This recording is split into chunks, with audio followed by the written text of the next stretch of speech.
колдоо тирек болуш керек.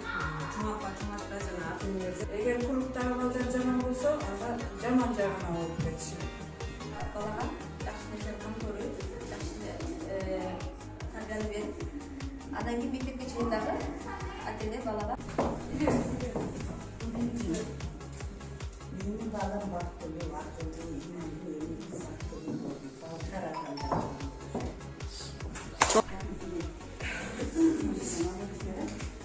Эң кызым ыймандуу, акылдуу, элдин бийлигине жараган укуктарга окушкан.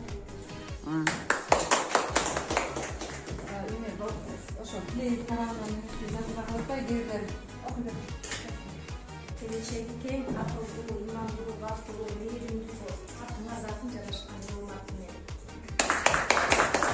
Тарбиялуу бол. Ыймандуу, баланын болгон жакшылыктар. Балдарыбыз келип, бул мен айткысы келди буга. Балага ушунча тарбия беришибиз керек экен, сабак себепсиз балдарды калтырбоо керек. Акча да жеги акча бул акча деп алып кетет.